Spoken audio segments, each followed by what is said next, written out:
Revenue Mobilization, Allocation and Fiscal Commission begins review of revenue sharing formula. Nigeria Deposit Insurance Corporation (NDIC) commences payment of uninsured deposits. Mass metering first phase will go up 60 billion naira, says federal government. Plus Central Bank of Nigeria to release 50,000 metric tons of maize to farmers. Details of these and more on Business Express on the network service of the NTA, and we are reaching you live from Abuja, Nigeria's capital.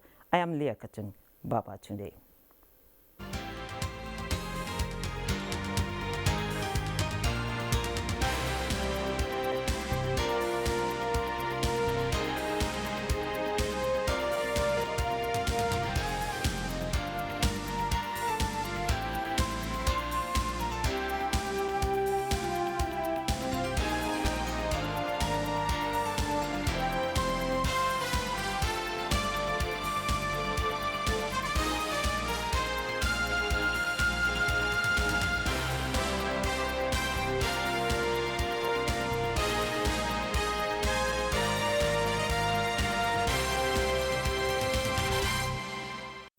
We'll begin by informing you that the Revenue Mobilization, Allocation and Fiscal Commission says that the Commission has completed plans to begin the review of revenue allocation formula.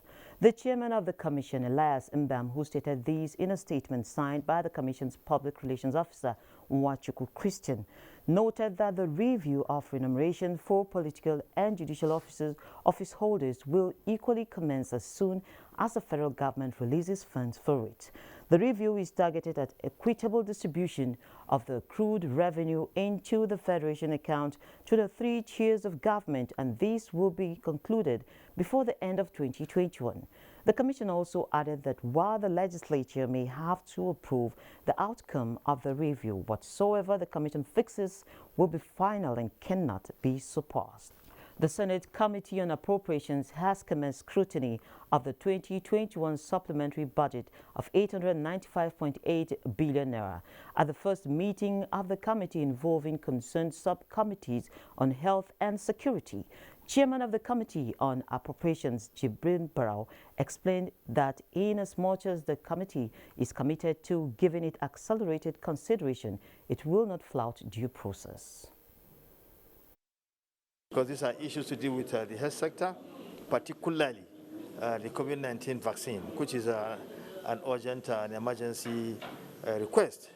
And then, of course, the military. We are going to do that urgently, but will not compromise any of the essentials in the process. We'll make sure that we comply with the minimum standard. Yes, there's that urgency, but again, the standard is very important. We will comply with the necessary standards so that we do not breach any of the rules in dealing with this kind of situation. The committee is working to ensure it presents its report at plenary this week. The dwindling budgetary allocations to the Nigerian Navy in the face of increasing security challenge in the maritime sector is set to be addressed. Lami Ali reports that the House of Representatives Committee on Navy stated this at a public hearing on the draft legislation in response to stakeholders' concerns, who said security should be above all considerations. That this bill is strictly about the Navy, its personnel and facilities. The Nigerian maritime sector comprises both civilian, which is a commercial aspect, and security actors. The source of funding for this trust fund, especially subsection 41A, is clearly in conflict with the Constitution of the Federal Republic of Nigeria. The Nigerian Navy had presented a budget proposal of about 200 billion in 2015, but about 8 billion was appropriated and 6 billion was released. If you will create 10 support funds for security agencies and hold them responsible and accountable as a National Assembly to discharge their functions of representing and protecting the people of this country, the problem of insecurity will be reduced to the barest minimum. The federal government, through the Central Bank of Nigeria, says it is providing 60 billion naira for 1 million electricity meters that are meant for free distribution to unmetered power users across the country. The 60 billion naira is for the first phase of its national mass metering program with a target of 1 million meter installations. So far, more than 500,000 meters have been delivered to the distribution companies and more than 280,000 installed. The program is expected to generate an additional 7 billion naira increase in tax revenues per annum and $10 million in annual import substitution. It would be recalled that there had been a nationwide rollout of electricity meters to all on-grid consumers, which was inaugurated in August 2020. And still with the Apex Bank, it has approved the release of 50,000 metric tons of maize to 12 major producers from strategic maize reserves under the Anchor Borrowers Program. The CBN release of maize to the companies, which is the third of such releases, will reduce the price of grains in the market by checking the activities of middlemen who are hoarding the product and causing artificial scarcity. A statement issued by the Apex Bank notes that this is in its bid to moderate and control the prices of maize in the Nigerian market. The acting director of communication of the CBN, Osita Wanisobi, who confirmed the development, reaffirmed that the move would crush the price of maize, reduce pressure on the market, and make the product directly available to feed producers, thereby reducing the price of poultry feed in the country. To discuss further on policymakers' move to control the price of maize in the Nigerian market is the National Secretary Maize Association of Nigeria, Joseph Sunday Bamidele. You're welcome to Business Express. Thank you for having me. Great. So perhaps we start with this question. Are we experiencing a scarcity of maize? Yes, particularly this period of the year. For all commodities, for all farm produce, this is the planting period. Most farmers have harvested, they've exhausted their produce, and they are now back to the farm. So we expect this scarcity just for this short period. However, I am the national coordinator. Oh, great. Yes, the national coordinator of Maize Association of Nigeria. Okay. Yes. So that is, we expect that, and it has always been the tradition. Even when a child is trying to move to the next class of this thing, he's probably going to experience some difficulties when he starts the new class. So that is the simple logic why we have that short period of scarcity. Okay, so it means it's a pattern, it's normal. It is in life. When a small child is about to walk, he falls, he rises, he falls until he stabilizes. So that is it. Okay, the CBN has just released a 50,000 metric tons of maize, says it's going to release. How far-reaching is this? Oh, that is it. I want to tell you that the last production, if you could remember, we had maize pyramid first in this country. Those are the product of our farmers. These grains are right there. And the National Strategic Food Reserve, which I happen to work with, they have that grain, they have it. And I can tell you that the grains in the Strategic Grains Reserve are high quality, and they have enough to stabilize the price, reduce the pressure on the market, and reduce the pressure of middlemen. Because in economics, let's be frank, you cannot totally eliminate. Yeah, I was going to ask you if we're going to succeed in eliminating them. No, we have to, the economy will tell you, you can only reduce the activities. So how do we manage them now? Now, once these things are there, once, like what the CBN is doing right now, they know the statistics of the farmers. In fact, the Maize Association of Nigeria, we do what is called contiguous farming now, where the middlemen cannot go into cannot corner the small farmers, corner them and buy the produce off. But the farmers are now in what we call community farming, in a contiguous place. So the CBN comes in, the off-taker comes there with your eyes wide open, no side selling. So the middleman goes back in those days to the farmers who are 2 hectares far away, about 2 kilometers away. Before you get there, they've influenced them, mop up the grains, and go back to their warehouse and keep them there. But with the present plan, with us and the CBN in a contiguous place, what we call community farming, all the farmers will be in a place. Bamdele has its own there. Leah has its own, all of us. So there's no way, if I want to sell, you will see me that I'm selling my produce, which I'm supposed to give back to government for the payment of the loan. So it is going to work, and I'm sure that is the way to go.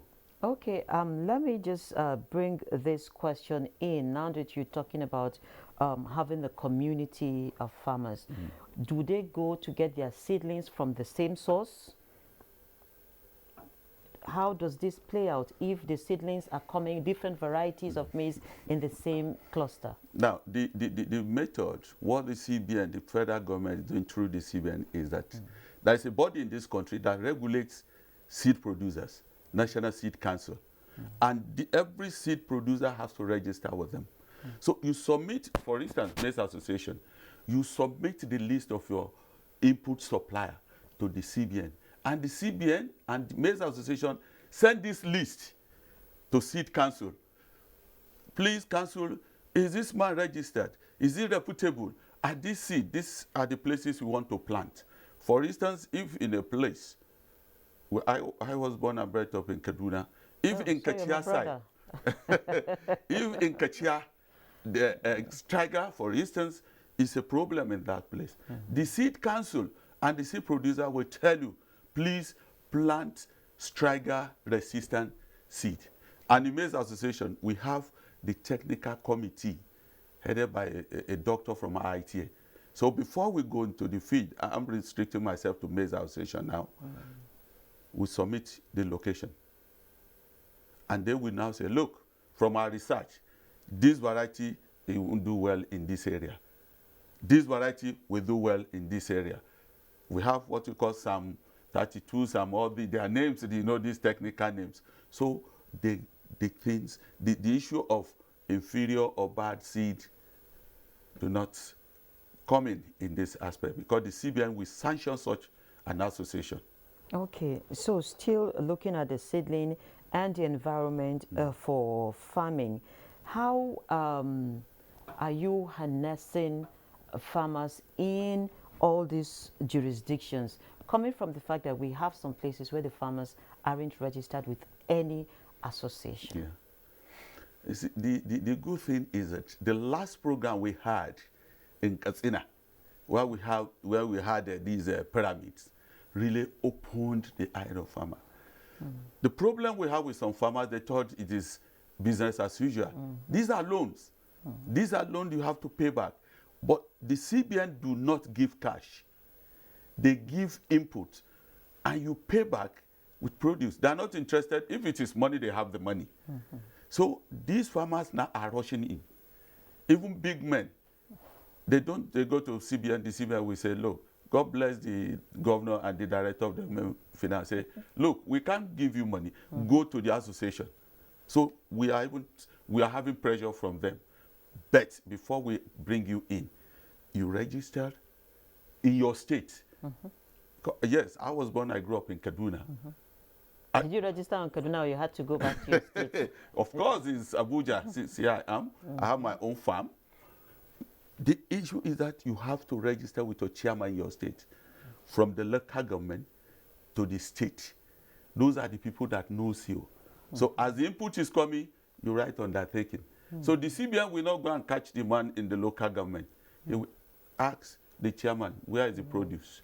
The chairman will hold the local government chairman. So those are the ways and the pattern we use to register these farmers. Okay, the dry season farming, how is it playing out? No, that is very, very good. That is what has been missing long time ago.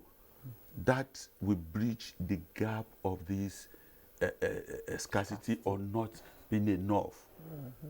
The CBN, they are working towards it. You know, it's going to be on large scale, and they have to dot their I's and cross the T's. So we need some infrastructures. We need to know, to learn, to learn how to do this thing well, so that we don't just throw the money into the water. So, but I am sure in the next dispensation, by next year, the issue of scarcity of maize will have been reduced to the BRS minimum, because we'll be going into dry season farming, which is a wonderful step in the right direction. Okay, now still on this scarcity, some people believe that we should still import maize to bridge the gap. Would you agree that we should still leave our Absolutely borders no. open for maize? When I was in Federal Minister of Agric, I retired recently. Yes, in the same strategy for reserve. People there are wonderful. US in 2028 or 9, they gave President Obasanjo. They brought grains here. They said they want to give us free. The president said, no, we don't want. Why? When we do that, their farmer will be enjoying, our own farmer will be suffering. So why don't we do what we're supposed to do and make our farmers enjoy? I want to tell you categorically that the farmers are happier in this government. If you splash your car, your beautiful car, to a farmer because you are riding, the next harvest, the man will buy the best car and yours. So our farmers, I retired as a directorate staff, and I'm into farming. In fact, I almost regret wasting much time in Ministry of Agri. It means I need to tag along with you. Please, my sister, thank God we are from the same state by birth. So it is wonderful. The people, we don't want it. And thank God, the governor of CBN, he said he will do everything within his power. May God bless him. The farmer, that's the governor who loved the small-scale farmer. I study in US, if they cannot use the what they produce, they'll be looking for where to dump it, so that their farmer will be farming continuously. Then we will say that, God forbid, we will never take that. So how do you see the efforts by the CBN and the federal government, on the other hand, crashing the prices of food that have gone so high, like maize? Yeah, it's okay. It's okay. Look, you see, when we have, for everything, our simple demand and supply. I can tell you, I was in the market yesterday just to do little survey. For goodness sake, somebody said price of gari has increased. Do we import? Do we bring in cassava? In fact, yeah. So we don't. So people capitalize on little. If one side increases, let me increase my own. So the Federal Ministry of Agri, they've been wonderful to us, Maize Association of Nigeria and CBN.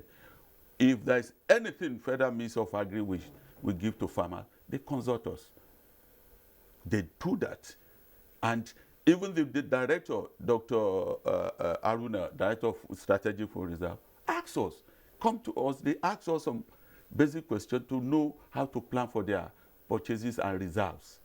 So it's wonderful. They're working hand in hand, and if the prices goes down, the farmers, the people will not go to, when there is no, if a thief steals a car and there's no market, he will dump the car and go away. So we know that if the prices go down too low, the farmers will not be encouraged. But I know very well that's what we call guarantee minimum price. Yeah, that's the midpoint. Yeah, so at the beginning of harvest, I'm saying this because I was involved when I was in the ministry.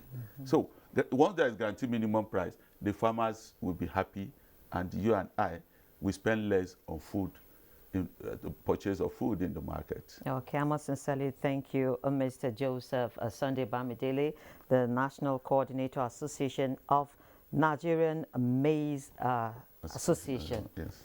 You're welcome to Business Express, and thank you for sharing your time with us. I appreciate it. Yes, so we'll move straight to the commodities market.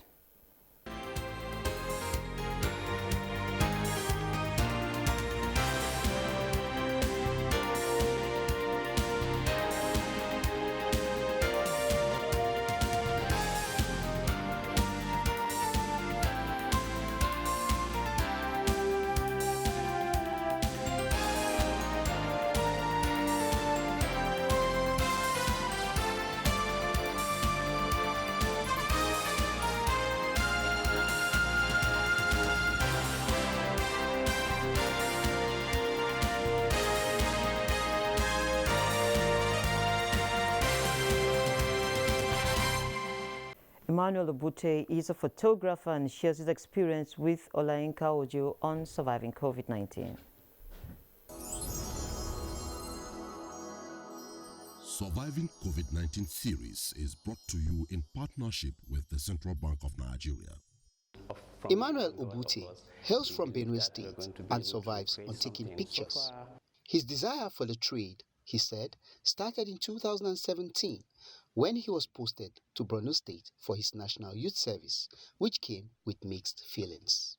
In 2017, I was posted to Maiduguri for my NYC service. That night, when I saw the posting letter, I read it like 3 times, hoping to find a place where they would say maybe April Fool and you're being posted to Ibadan also. But then I came to camp with the hope that I'm going to redeploy. After the orientation course, he decided to stay back. This was when he discovered the opportunities inherent in the state. I already had skills in photography and videography before coming, and so I saw a gap, and I felt instead of going to work for someone, why don't I develop myself and set up something? So I spoke with my colleague and coursemate back in the University of Ilorin. His name is Michael. We work here together, and we decided that we'll take the hard path. Yeah, we'll try and do it ourselves and build something that will outlast and outlive us here in Maiduguri. How has survival in the face of COVID-19 been? It hasn't been easy, but then with the support of the NYC Secretariat, especially the PRO, he always got jobs for us, and we had a good time. And after service, we decided to stay back and then open our studio here. One major challenge for him is access to funds, as his equipment are old. The major challenges we have here has to do with finances, because most of our gadgets are quite old, and there are certain class of jobs that we cannot apply for because of, the quality of the gadgets we have. We already established a studio space, but then it's still not big enough. We need offices because the kind of services we offer there are many. It's not just photography and videography. We are also into branding.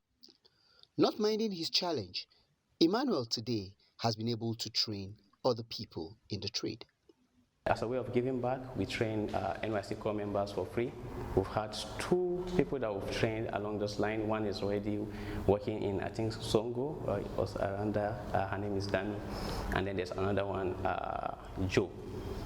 Against all odds, Emmanuel Obute says it is only when you impact in the lives of others that you can be said to be a success story. Surviving COVID-19 series is brought to you in partnership with the Central Bank of Nigeria. The Pension Transitional Arrangement Directorate (PTAD) says it has received the sum of £26,505,862.97 repatriated from the United Kingdom.